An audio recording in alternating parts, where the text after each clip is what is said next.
get this thing going. Yes, good morning, everybody. It's a pleasure for me to be here and an honor at the same time. My name is Catherine Oakes, and I am the founder and CEO of Sliice Marketing. That is a whole brand and marketing agency that I started about 5 years ago with the goal to help businesses achieve highest level of marketing efficiency without spending their whole bank account. So very nice to meet you all. Thank you for that. So tell me a little bit about your background and kind of how you got into marketing and the formation of Sliice overall.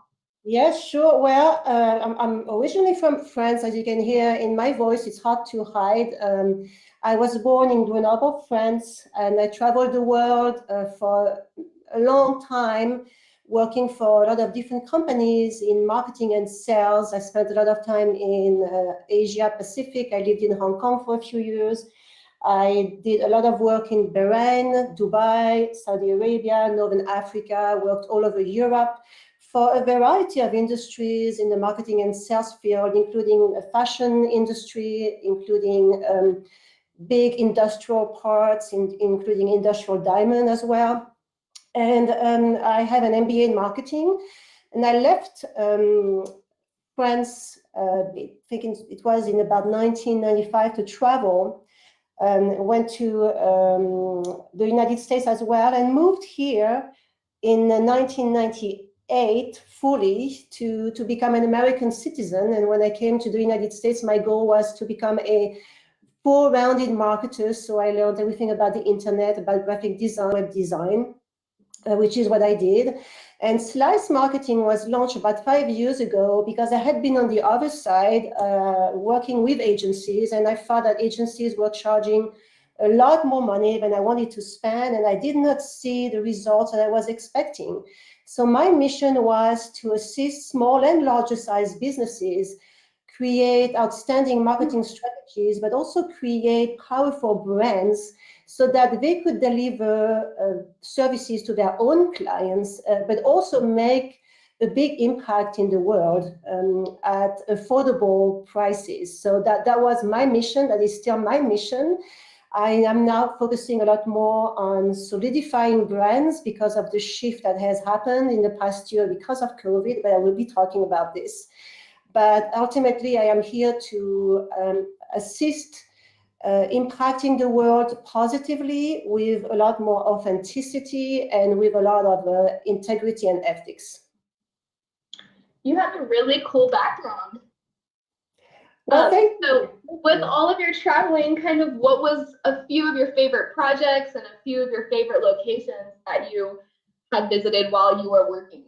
Yeah, well, I have to tell you that I had pretty incredible experiences when I had to spend a lot of time in Bahrain. I decided to explore that area of the world because my mission was to save a French company that was manufacturing big cast iron parts for the railroad industry. And they challenged me in developing markets internationally because the French economy was not doing very well and the company was going to go bankrupt. So I decided to go to countries, first of all, that did not like to do business with women, because as you know, in marketing, you have to stand out, but also countries that needed our products and that could afford our products. So I went to Bahrain, Dubai, and Saudi Arabia to prospect with government agencies and big government industries there to sell our products. And I can tell you that's something I will always remember. The first time I went there, I sat down at the table of about 25 men, all dressed in their long white robes. And I was 25 at the time, trying to sell them cast iron parts. It took about 5 visits for them to actually believe that I was able to do the job that I promised I would be doing, and build a relationship with them. But the first meeting was something I think I will always remember, as they asked me, "Where's your boss?" and did not want to start the conversation until I finally had to convince them that I was the boss. That's awesome. That would definitely be a little scary for me if I was in that situation. So it sounds like you work pretty well under pressure then. Oh yeah, lots of pressure, but like I said, in marketing, you have to find a way to stand out, to be memorable, and sometimes you have to take some risks. As long as those risks are ethical, this is big for me, but I think risk-taking in marketing typically pays off if it's done right. So are you a one-person team? Do you make your website and everything, or does Sliice have an employee base? Yes, so Sliice has a model now where I am the only employee, but I have a big team of subcontractors. I mean, they are now partners because I've been working with them for a long, long time. And this model allows me to be a lot more nimble. Whenever I work with a new client, I know where to pick the right team so that I can deliver an optimized service that is going to cater to their needs. So that's my model. How many team members do you think help you out with managing Sliice and all of the different accounts and marketing things that you guys do there? Altogether, I have a team of about 15 people right now. That's great. They are spread all over the world. I have clients in Europe. I have clients all over the United States. So that gives me, again, lots of flexibility, but then I can grow really easily if need be. But that's what it is at this point, yes. Yeah, and we're in such a tech era. It seems like a lot of people are moving toward that kind of contracting relationship where people have the freedom to just work from their homes, their own computers, and it takes out office costs and all of that. Yeah, I mean, people can work from anywhere nowadays as long as they have a computer, right? So, so that's very beneficial actually, because if I have a new client in one specific area where I don't have any staff or any help, then it's really easy to find someone there in case a physical location is necessary, which can happen. Tell me a little bit about you as a child. So what was your childhood passion and how has that changed over the years, and how has that intertwined with what you have? I love that question. It's interesting because at the age of 5 years old, I said to my mother that I did not belong in France. I already knew that I had to explore the world, and that has been my life since then. I am an explorer, but I am an artist at heart, and I will share in my presentation some of the art I'm doing. And the reason why I want to share this is to explain the differentiators that I offer to my clients, because as an artist, I always look at the aesthetic of a brand.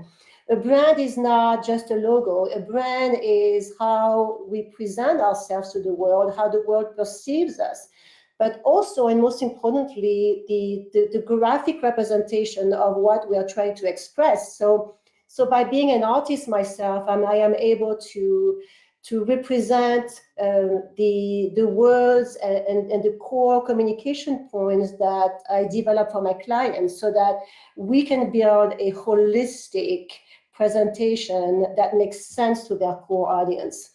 So I have drawn and designed and painted all my life, and I will share some of my work because it's a great way of communicating something important in a way that is less threatening. Yeah, I'm excited to see some of your stuff in your presentation. I wasn't aware of that you were an artist, but I'm sure that can help your clients a lot when they're trying to develop a look for, like you said, their brand or their website. Yeah, it's exactly.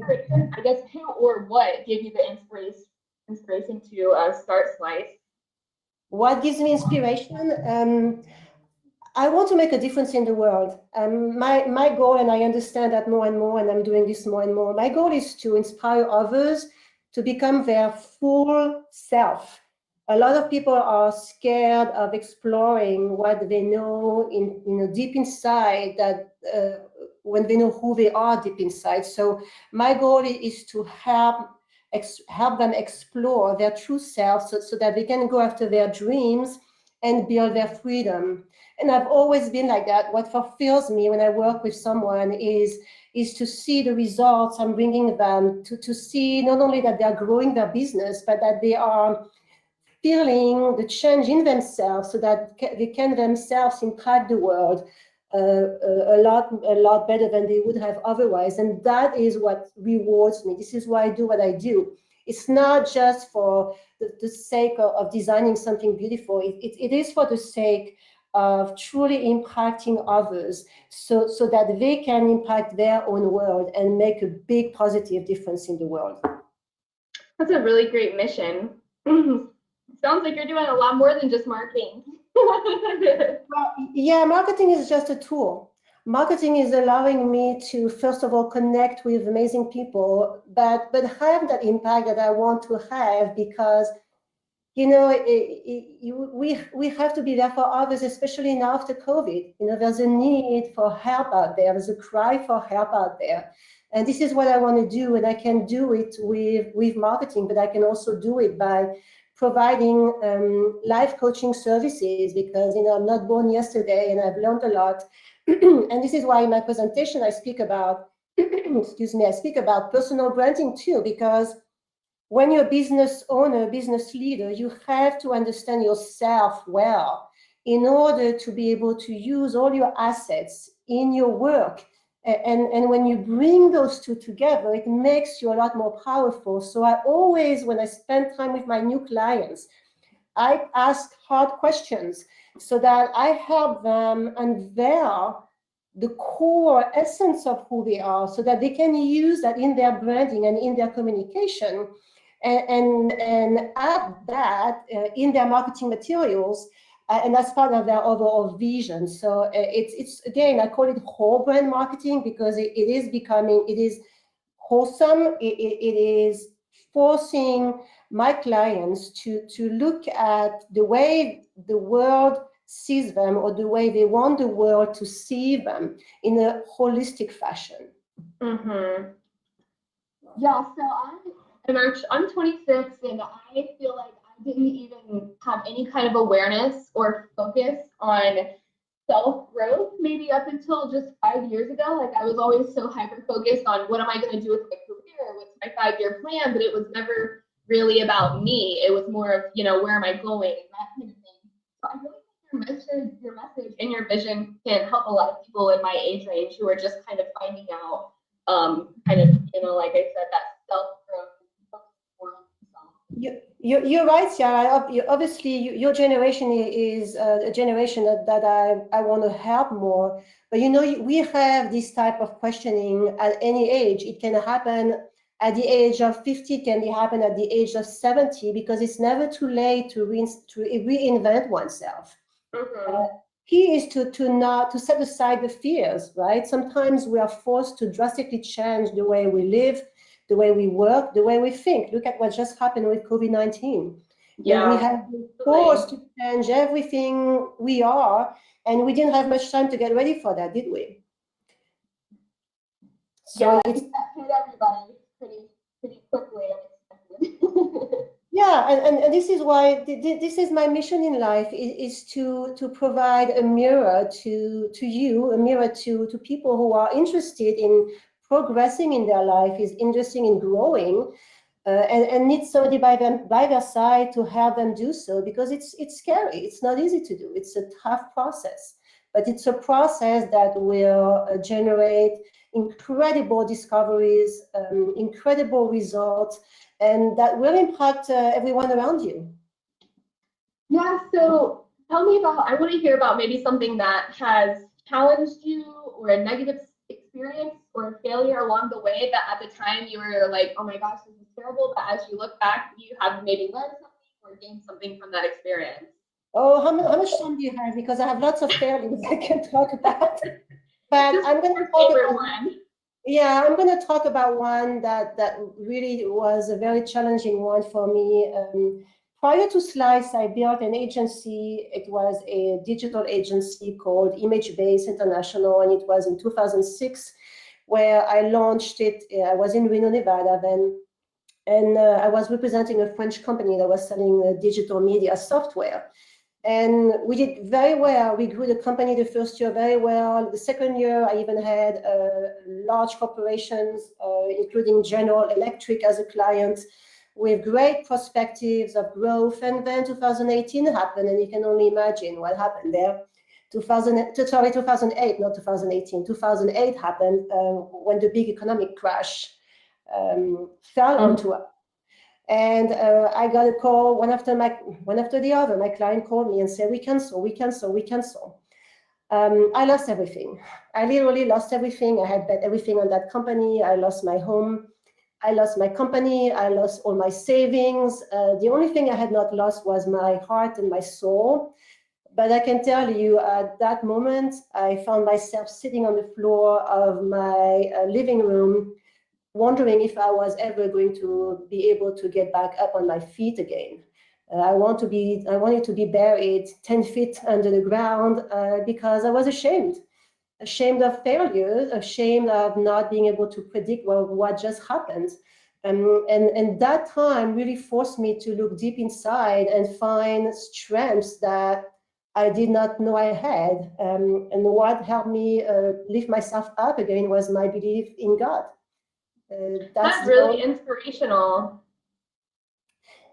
My faith is what saved me, and I eventually, you get back on your feet, you learn from your mistakes, you have developed strengths that, like I said, you didn't have before, which give you some fuel to tackle the next big project. So now with Sliice that I started 5 years ago, I can tell you that my learning has helped me dramatically establish very solid roots for Sliice marketing and grow it to where I wanted to go, and do it also by establishing certain elements of protection, right?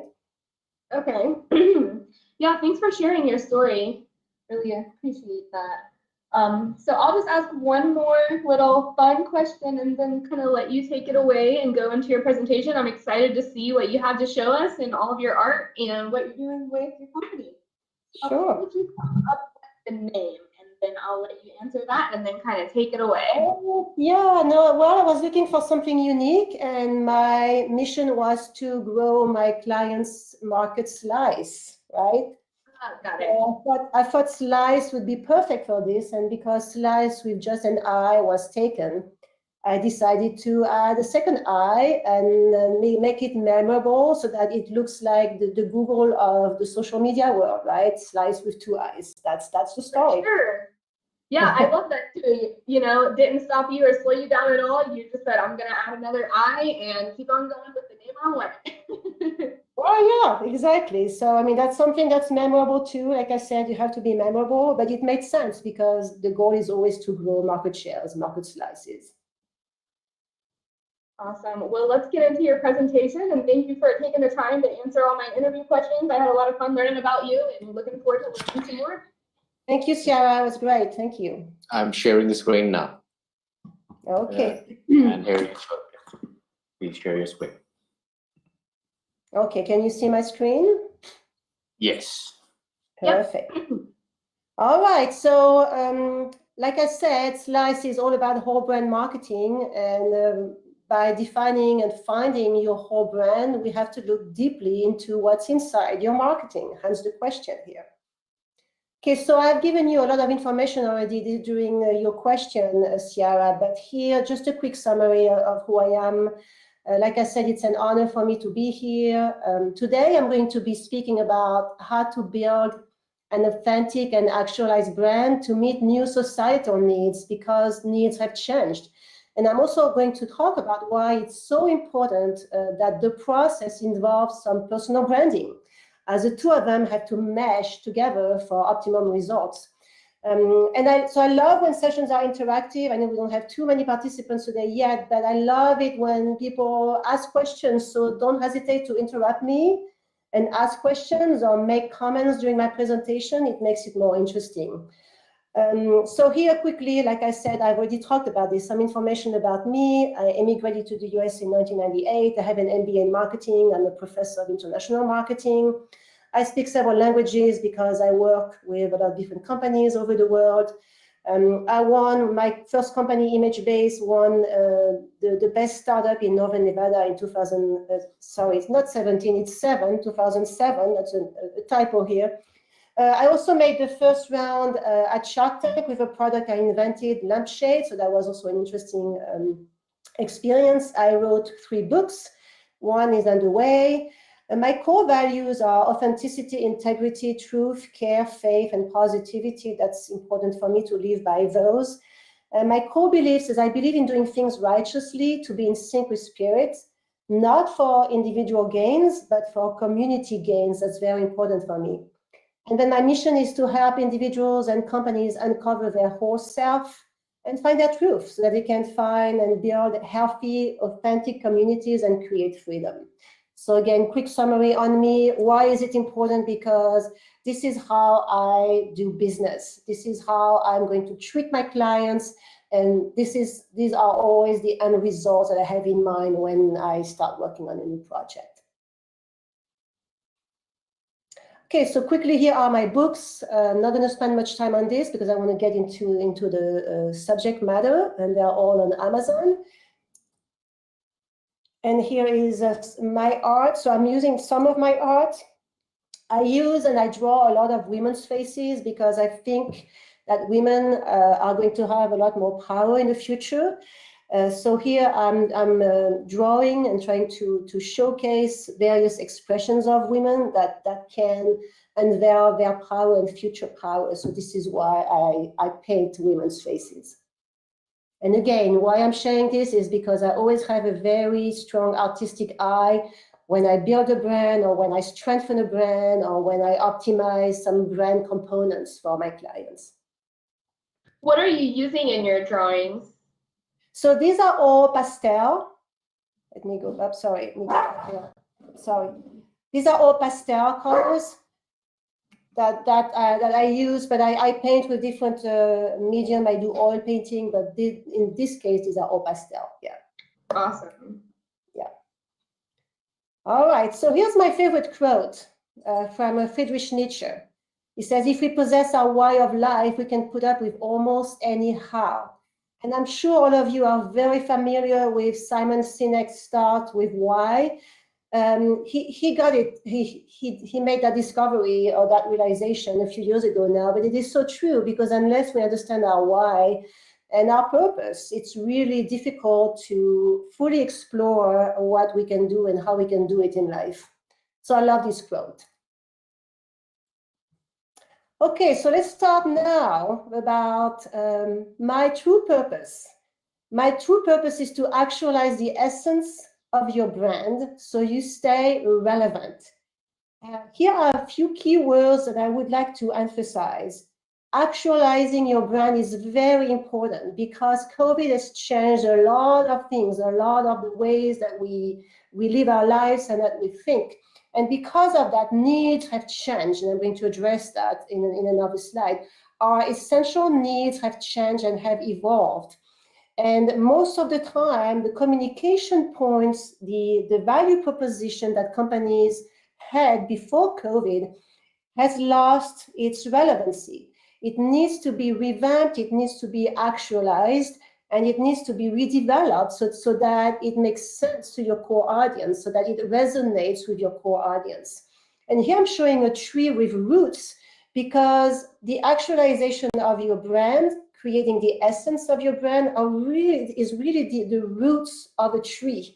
It is creating foundation of good marketing, which will allow the tree branches to grow and the leaves to become alive. So branding, good branding, actualized branding is essential for optimized marketing now that we are after COVID, almost after COVID. So it's important to be aware of that so that you can do the work to actualize your communication. Okay, so what's a brand? Just a quick reminder. A brand is the way a company, organization, or individual is perceived, and that's another key word, perceived by those who experience it. It's more than a name, a term, a design, or a symbol. A brand is the recognizable feeling a product or a business evokes. And that's all about that. If someone feels something when they see your brand, you have to make sure, or you have to do everything you can to make sure that it is the right feeling. And it has to be a feeling that's going to trigger the action you want your audience to take. So understanding that and making sure it is the right one is critical. because brands are perceptions, right? And here is what Jeff Bezos said. Your brand is what other people say about you when you're not in the room. So that also gives another perspective as to it's not what we think about our brand, is how we know, because we have done the research, is how we know your audience is perceiving you, because the way they perceive you is going to draw results, is going to change outcomes, and make your company very successful or not so successful. So having that awareness is very important. So branding reset, that's my job. I'm here to help you reset your branding, because at your brand's core is value and character. And that's my question to you. Have you looked at your value and your character? Is this still relevant today? Is your story still resonating with the people that you're trying to impact here, your clients, right? So if they match, your customers will trust you, and they will trust that you can deliver your brand promise.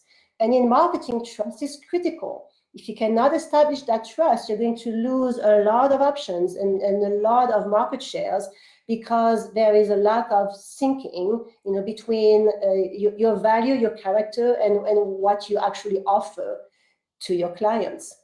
I want to stop you for just a minute. We have just some audience participation going on here. We have somebody that says, perception is reality. Any thoughts?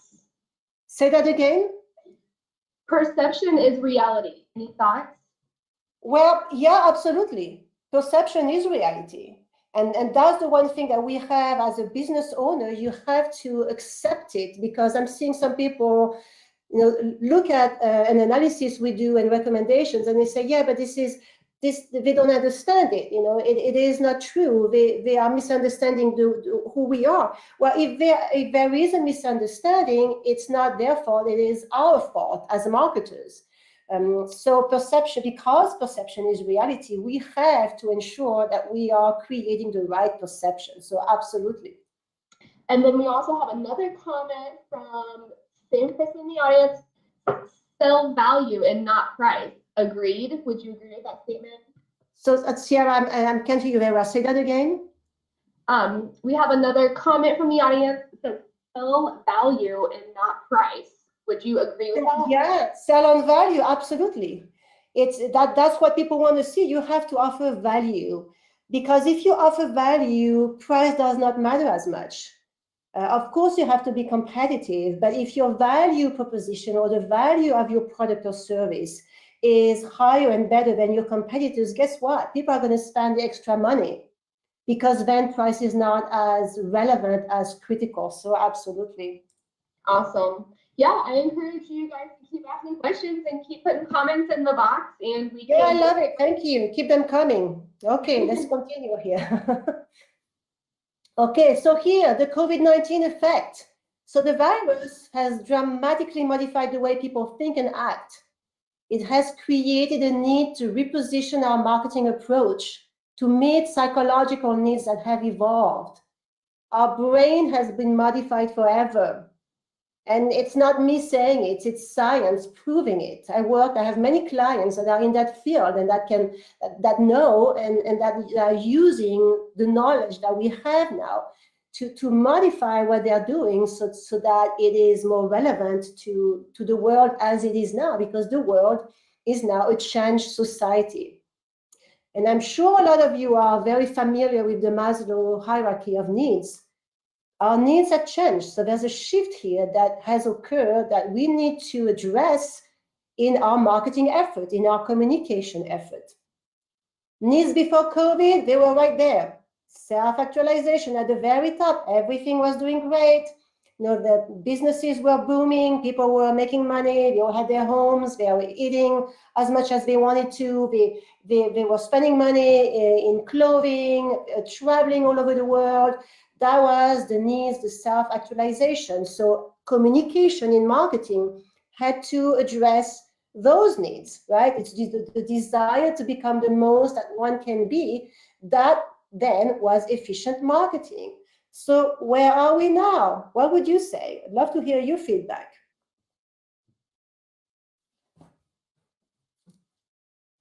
Coming from me, oh my gosh, marketing is not my niche. I think I'll let you take it away on that one. So take a guess, right? If nobody wants to take a guess, I'm going to tell you, okay? This is where we are now. Look, went back right down, almost to the very basic physiological needs. Needs after COVID are safety needs. People are now, they want personal security, they want employment, they want resources, they want health, they want property. Look at what's happening in the housing market right now. Yeah. You know, homes are sold in one day. You know, you're trying to buy a home, you don't find a home. You're trying to rent a place, it's very difficult to rent a place. Why? Because people are back to this very basic safety needs that they did not have before. Because before it was just a given, right? They didn't worry about this. So now the needs after COVID has changed dramatically. So what does that do to your marketing? I bet you that your marketing communication points are not relevant anymore because of that shift. And this is why it's so critical to take a very close look at your marketing materials, at your headlines on your website, at the way you present your information, at the type of pictures and graphics you use in your marketing materials, sometimes at the colors that you're using, because those everything you have done may now be seen as something that is aggressive, that is creating the wrong perception, that is creating feelings of fear and anxiety. And that's exactly what you don't want. You now have to, if you want to be successful in marketing, you have to perpetrate and generate feeling of safety, feelings of warmth, feelings of love, feelings of we are here for you. Communication that would say something like, I will take you by your hand and take you where you need to go, right? So the whole landscape of communication has changed dramatically. And those that don't address it right now are going to suffer. They are going to lose some clients, they are going to lose market shares, they are going to become irrelevant. So that's really important to first become aware of that and then evaluate how you can make that shift, but start working on this right now if you haven't yet. I'm going to pop in real quick with another question from the audience. I'm loving this. Thank you. Says, what are some of the key takeaways for sales prospecting for new customers? So let me repeat it. What are the key takeaways to prospect new clients? For sales prospecting for new customers. For sales prospecting for new customers. First of all, you have to make sure that you have the right core customer. And I always go back to this when I start with a new client, because sometimes you think you know your core audience, but you may not, because that too may have changed, right? Your age group may have changed, their habits may have changed. So the first work to do if you want to generate more sales is to go after the right core audience. And I'm going to talk about this too, because typically your core audience is about 20% of your overall audience. And that 20% should generate 80% of your revenue. So you have to understand exactly who your core audience is and hyper-target on them, addressing their pain points. And I bet you their pain points are new pain points now, not the same ones that they had before COVID. That's how you're going to make a dent and grow your sales and do it systematically. But you have to go back to that analysis in order to be fully efficient. Does that make sense? Yeah, if you guys have any other questions, just put them in the box and we'll keep going through. Okay, let's continue. So here's the $1 million question I have for you. Who is the actualized you? And how does your brand address the new societal needs? Very important. Go back to the core of who you are, the core of your services, and the core of what your products do for your clients. And how do you address their needs? How do you address their new pain points? This is a very important question, or two important questions to answer, because that will be the foundation to your communication going forward, at least for a couple of years. Okay, so then those questions are going to take you to the next step, which is unveiling your brand's core persona. It's not about being better than others, it's about being different. You have to define your new value. You have to differentiate yourself from your competitors by offering something different. And it can be customer service, or it can be a value proposition that is energizing your crowds, that is inspiring your crowds. Like I said before, people need to be inspired now. They want inspiration, they want entertainment, and they want a body next to them that's going to make them feel good. So you have to first understand how you connect with your audience, right? Your core values, your motivations, the modes of service that resonate with your clients. Those have to be very clearly defined and redefined now. Then you have to match your brand traits to your customers' desire and their needs. Like I said, what are they? Have they shifted? So consider what type of character most naturally responds to the core sets of problems you resolve for your clients. Then you have to mix and match for an authentic brand, right? Just like real people, a corporate brand needs to be flexible and multifaceted, especially nowadays. You have to show flexibility because you're going to probably encounter different type of needs out there, or different type of new expectations. And you have to understand what they are. All of that is going to allow you to build a very unique brand personality, and one that's going to match the needs of today's time.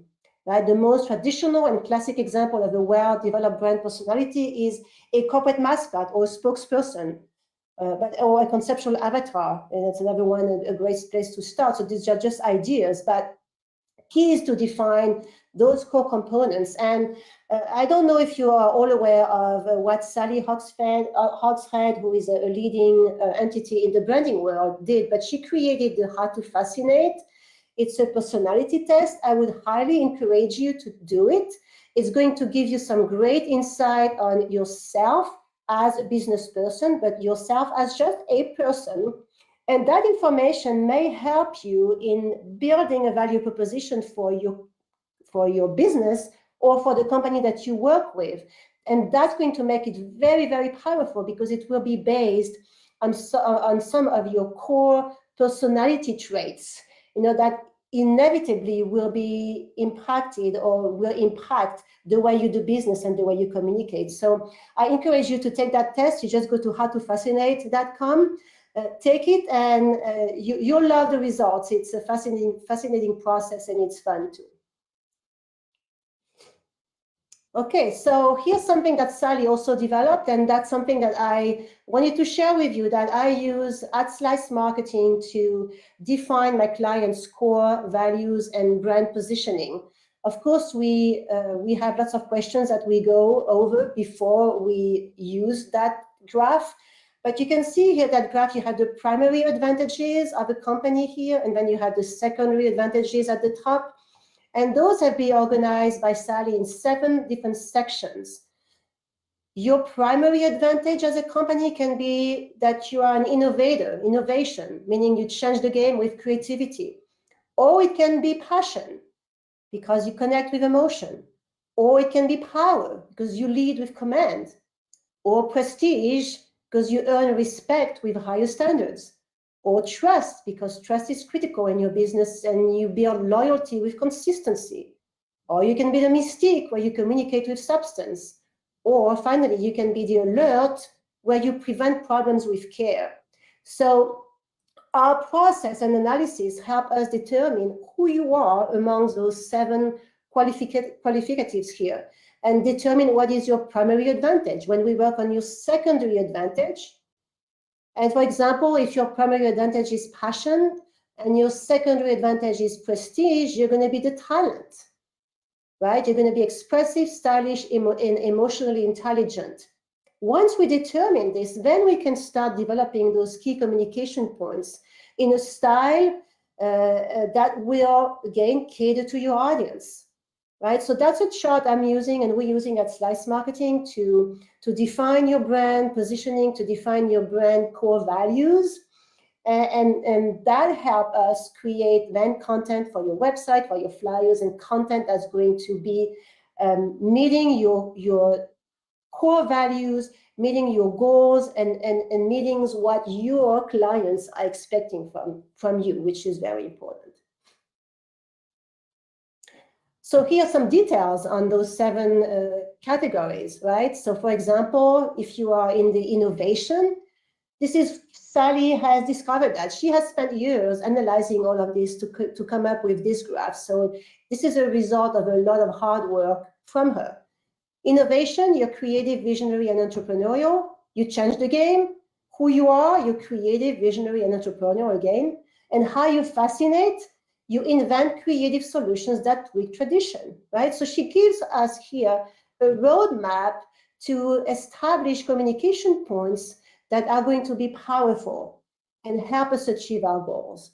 So again, that's something that we use at Sliice Marketing to create content for our clients. Okay, let me talk quickly about the branding process here.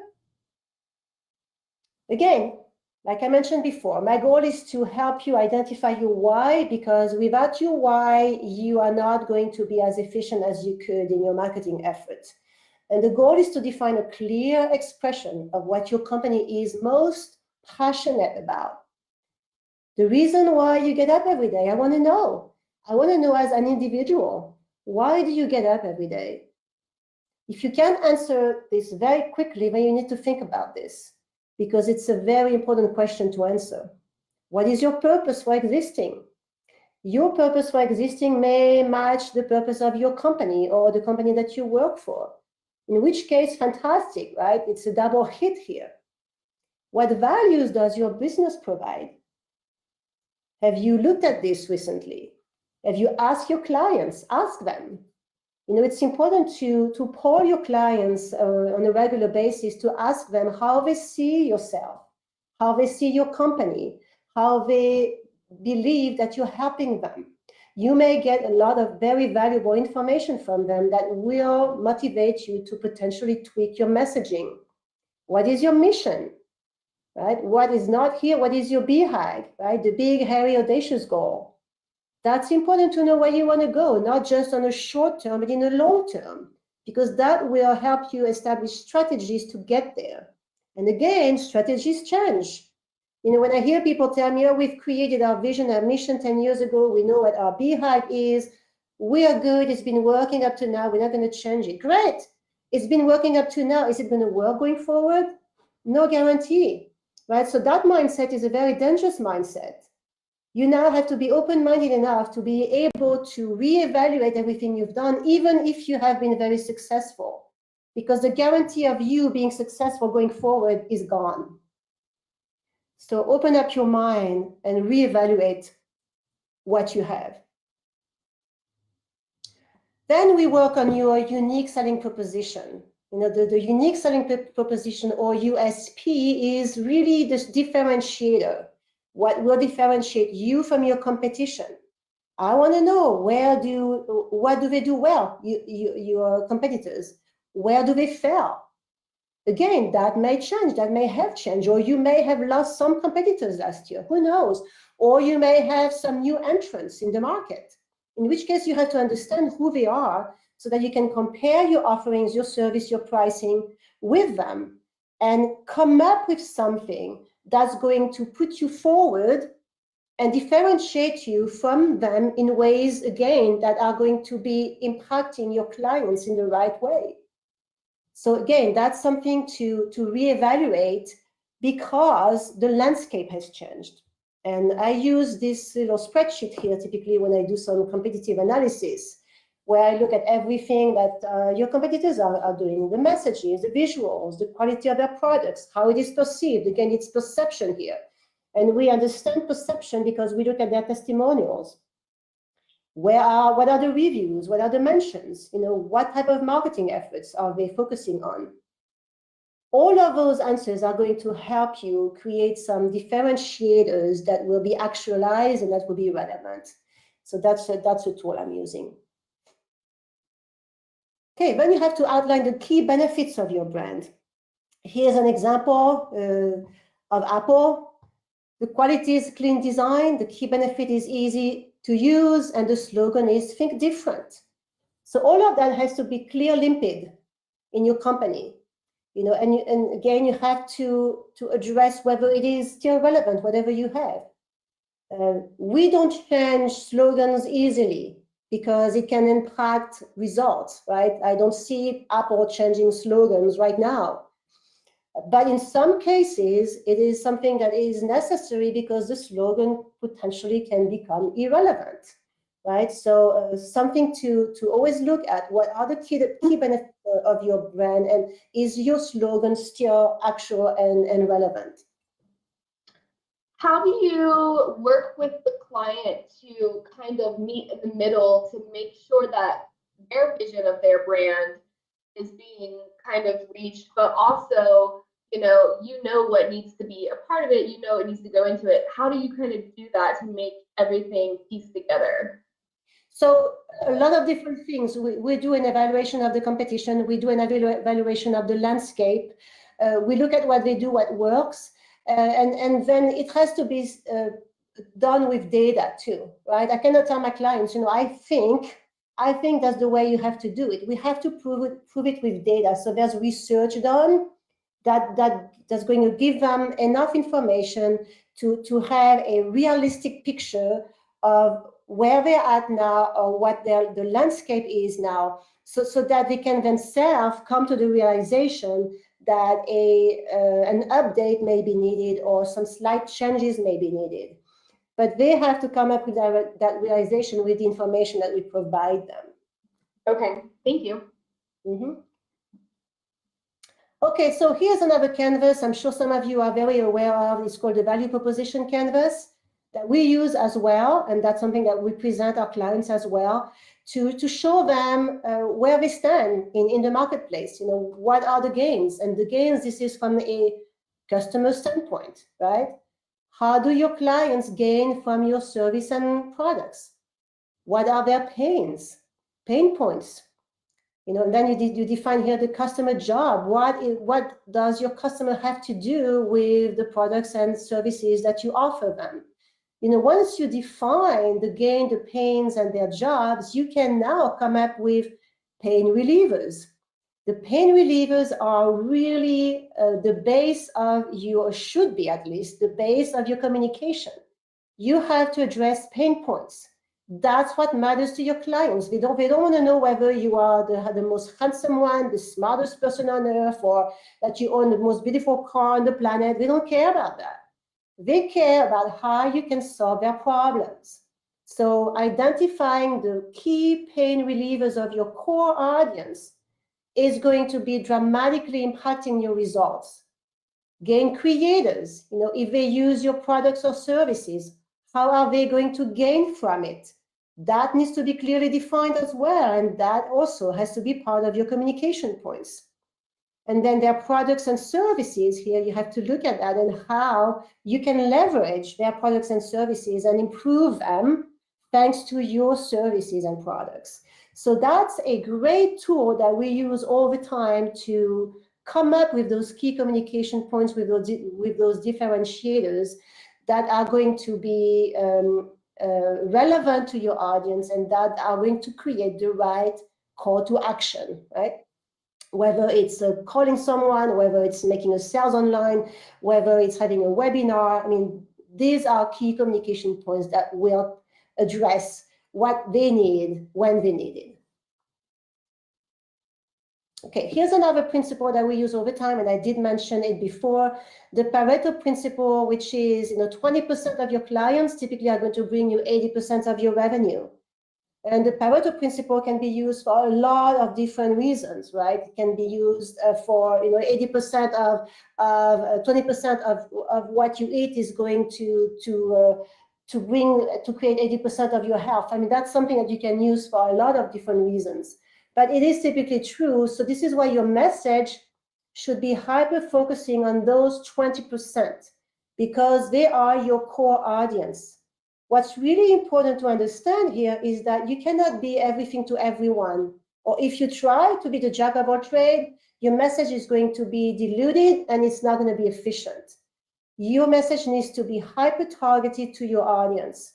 And in order to have a solid, powerful message, you have to address your core audience's pain points, just like I mentioned before. That will change your results and your outcome in ways that you cannot even imagine. It's so powerful when it's done right that it blows my clients' mind. So something to address, especially nowadays. Right, so once everything is done that I mentioned before, you can now form your brand voice. And we will understand what the brand voice needs to be because we understand the landscape, we understand the core clients, we understand our unique differentiators, our strengths and our weaknesses. We understand the landscape and the economic situation that we have to involve in. Now we can understand whether our brand voice can be professional, friendly, service-oriented, authoritative, technical, promotional, conversational, or informative. These are just examples. But then once you have that tone of voice, you can create a style that will be memorable to your audience and a style that they will love, a style that will create the right emotions and that will trigger something in them that will make them become your brand aficionados, right? Your brand lovers and brand supporters that will promote your message even further because you have sold them. So your brand voice here is very important and it has to match everything else that you're doing as well. So for example, here, the brand voice for Virgin America is friendly and reliable customer service. Their style is personable, using location-based humor. Humor is big for them, and the value is bringing power outlets on every flight, right? So for your company, you need to come up with those qualifications here, and they have to be very, very clear. Okay, and then once you have all of this, we can finally go into more detailed brand messages. Okay, so the brand message has to always talk about who you are, what you offer, and why people should care. And that's the most important thing. You have to address why they should care. And that's why understanding your audience here is really important. And what's also very important is to make it simple and clear. Your communication should be so simple that it can be understood by a 5-year-old. Don't try to use smart lingo, complex words that only people in your industry are going to understand. Use words that anyone can understand and test it with a 5-year-old. I do that often. You know, I have friends who have young children. I ask them, do you understand that? What do you understand when you read this? That's a great test. Here is the elevator pitch for Tom's shoes. They say, improving lives with every product you purchase. Tom's will help a person in need, 1-for-1. Clear, right? Easy to understand. So, so if you have something now that you think potentially could be too complex for everyone to understand, revisit it and adjust it as need be. All right, and then once you've done all this work, you can finally let your personality shine. And what does that mean, letting your personality shine? You can now spread it to everything you do in marketing, everything that is customer-focused, customer-centered. You should now use whatever you have found, your key communication points, your new headlines, your new calls to action, your differentiators, how you solve their problems. That should be solving everything in your communication and used across the board. Consistency is key in marketing, but more than consistency, what is key in marketing is repetition, because most people start to react after message number 7, yet most marketers give up after message number 3. So repetition and consistency is going to make a big difference here, and bring about, you know, the amount, the networking, create the networking, and create the amplitude and the sharing of your message that you want to see, especially now with social media. Of course, we've had social media for years now, but I do a lot of work using LinkedIn to generate leads. LinkedIn is a growing platform right now where everybody goes, at least professionals go. because it's a platform they trust. And I've had incredible results using LinkedIn lead generation for my clients because we repeat the message over and over and over again with the same look and feel, with the same type of messaging, with the same type of brand personality. It works, repetition works, yet most people don't do it. So think about that. Implement repetition in your messages. Okay, so I think that's the last slide. So this is what I would like to leave you with here. People now need us, marketers, need you as a person, need you as a company to be real. They see through the BS, excuse my French. They want you to be authentic. They want you to be believable. I see so many commercials now on TV, and one of them drives me nuts, and it's the pillow guy and the mattress guy. I see him too much, and he used to be real. I don't see him real anymore. Mike, the pillow guy, I'm sure you know him. And his commercials now are becoming so irritating to me that each time I see him, I turn off the TV because it does not resonate with me anymore. It used to work a couple of years ago. I think it does not work anymore. So you need to be able to be showing your real self as a company, as an individual, so that you can connect with people, because this is what they need more and more. If you are able to be real and authentic and genuine with full transparency, you're going to attract crowds, and you will attract the right crowds.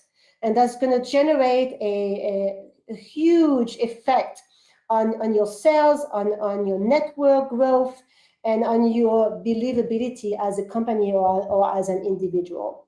So my end words here are those: help me help you, and those around you be real. Something that I love doing, that's my specialty, and I will ask, like I said before, I will ask the tough questions so that you can get there. Thank you so much. This is what I have for today. I hope this was helpful. Thank you for that presentation. Yeah, and if you want to just leave your contact information up on the screen while we finish out for about the last 5 minutes here, that way everybody in the audience can contact you if they want to reach out for a new business venture or even update their current model, as you were talking about. So some comments here from the audience. I have one for you, Catherine. It says, we need to find our niche in the marketplace and don't worry about the competition. Just do our best and keep the trust of the customer. Any thoughts? Well, finding your niche is important.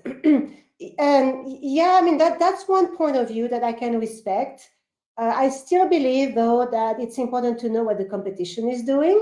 But the niche is the first thing that you need to figure out for sure. Because that will, if the niche is strong enough, or if the niche is the right niche, then you will be evolving in the right environment. So it's very important, but I still think having a good understanding of your competitive landscape is important. We have a comment saying, thank you, great presentation. Thank you very much. You're welcome. And still going through all the comments and questions here.